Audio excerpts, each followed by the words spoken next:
Good morning. Welcome to this morning update from Phoenix Blue on Monday the 23rd of May. I'm Tom Colley and I'll be looking at the markets and the news with you this morning. We had a great trading week last week, a lot of profits made.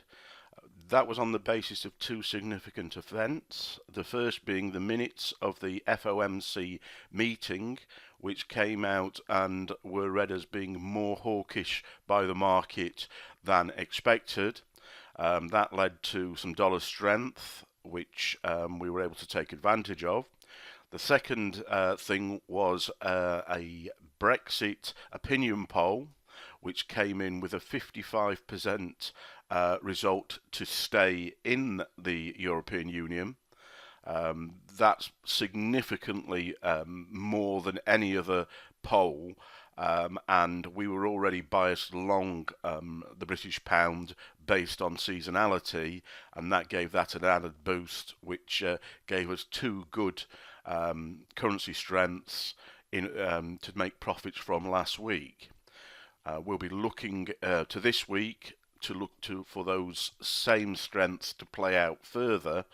We may need to see the markets taking a breath before they actually do that. Okay, before we do anything else, let's have a look at the news ahead for the week. Well, it's a relatively quiet week. We've no news at all marked as significant today, with the exception of the Canadian bank holiday. So if you're in that market, worth taking that into account, because there could be a lack of liquidity. So looking forward to the week ahead, the most significant, or one of the most significant events, will be the Bank of Canada rate statement. Real potential for a rate cut here. Massive fires they've had recently, forest fires, etc., which will inevitably put pressure on an already strained Canadian economy. So that will be watched extremely closely. And as I say, there is potential for a rate reduction there. There was potential previously, possibly the only reason that hadn't already occurred is we had a string of really good positive data, which is somewhat unexpected. If we've seen that data, or recent data, not being quite as good as that, so that could have just been an anomaly, in which case another argument for why we might see a rate change, a rate reduction there. Also on Thursday we have an annual budget release on from New Zealand. Again, this is a currency that we're looking and expecting further rate reductions from. This isn't an event that will lead to a rate reduction on the day, but there could be information in that which guides us going forward. Then Friday evening we have a speech from Janet Yellen, the chairman of the Fed. Always significant, so we will have our eye on that Friday evening. Okay, over to the Far East and the Asian markets. The Shanghai Composite, we've been looking at some recent lows here. We had a bullish bar. This would have been Friday's session. The overnight session, Monday's session, gapped up, but it appears to have been a very quiet session. Other than the gap up, nothing at all to report there. This is the US dollar Chinese yuan exchange rate.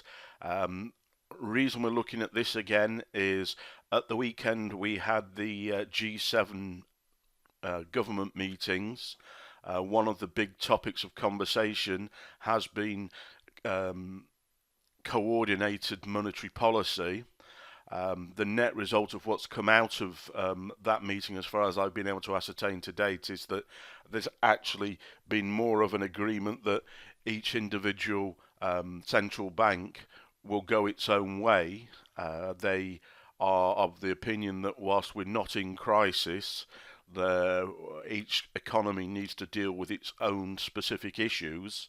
Some economies have more scope for action than others because they still have positive interest rates.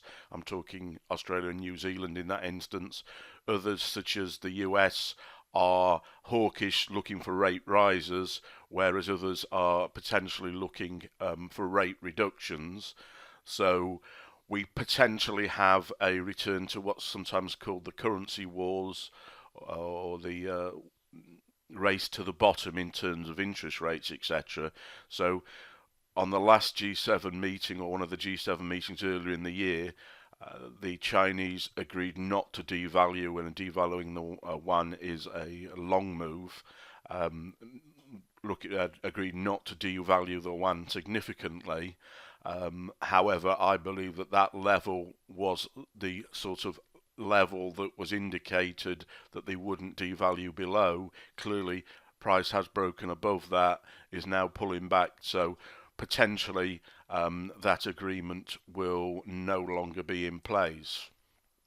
Over on the Nikkei, the Japanese equities, we had a big move down overnight, but the buyers came back into the market and pushed price basically back up to where it started. So not a lot significant at the end result of that.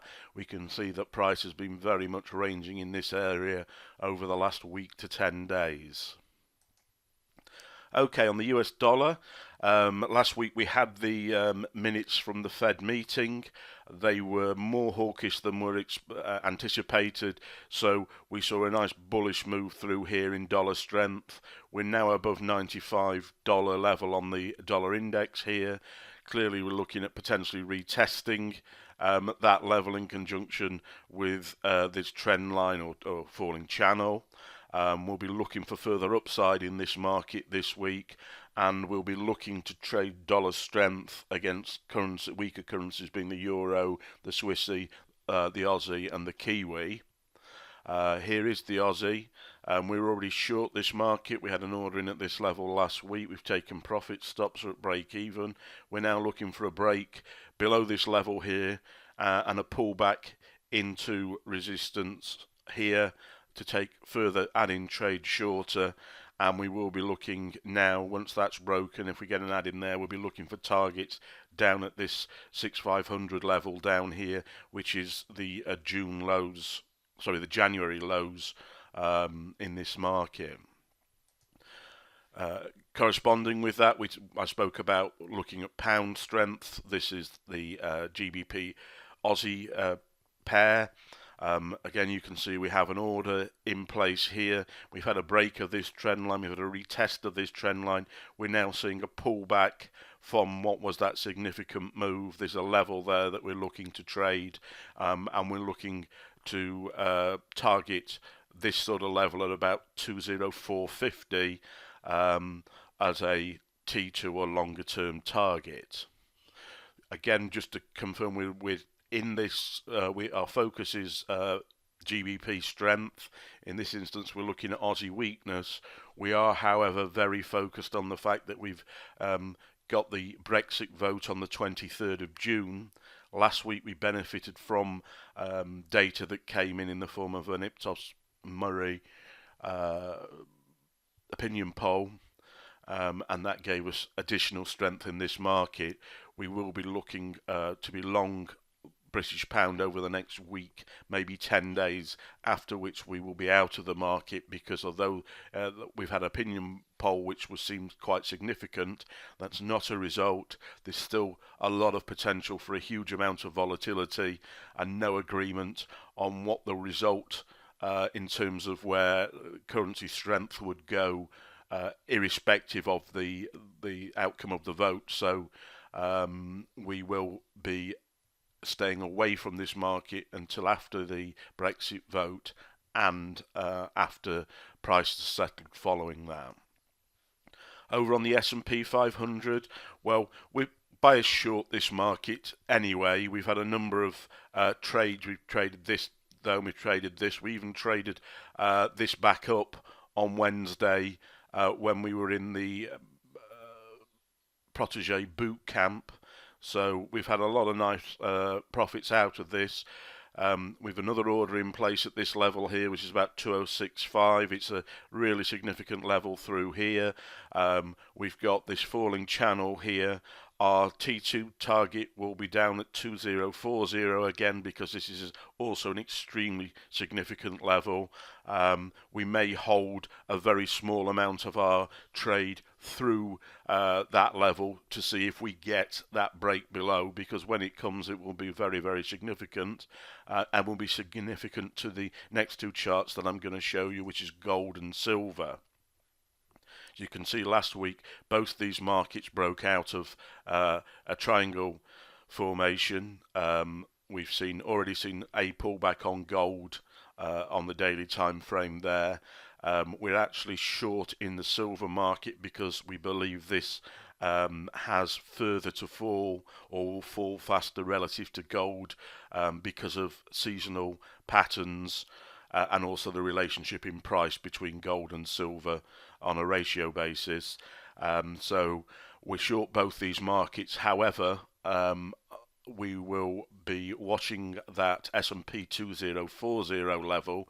Once that's broken, we will potentially see a very much risk off scenario, which will mean a run to safe havens, which gold obviously is very significant, and to a lesser extent silver. We'll be looking at for be the end of any pullback. The reason we're trading the pullback here is if we've got really big COT extremes on both gold and silver at the moment, showing that these markets in principle need pullbacks. They're overextended, so that's what we're trading at the moment, but we've got our eye on the S&P with a view to, as soon as that level is broken, then we'll be looking to get out of these trades and potentially looking at a reversal on these trades and trading them long as we get into that risk off scenario. Okay, this is what we call our Phoenix Blue Pure analysis that you've been looking at. It's called pure because the charts are clean. We buy and sell with the institutions. We have a fundamental bias. We also analyse the commitment of traders analysis, which are independent signals from the US futures market. We include seasonal analysis. All this means we can be very accurate, so we use 40 pip stop losses on FX majors and minors. That means you can be more profitable with a smaller number of winners. Now, if you think you'd like to improve your results, and you think we may be able to help you in that, please either visit the website www.phoenixblue.co.uk or email us direct at info@phoenixblue.co.uk. Also, I want to mention the London Forex Expo on Friday the 3rd of June. If you'd like to come and meet with us face to face, the founders of the company, Mark Owen and Nishil Patel, will be speaking at that event, but they'll also be on the stand to speak to you direct one-to-one and to show you how we trade, how we analyse, and how we may be able to improve your results based on that. So that's Friday the 3rd of June. That's a week on from this coming Friday at the Grange Tower Bridge Hotel, Tower Bridge Hotel in London.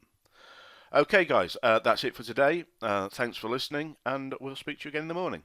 Have a good day's trading.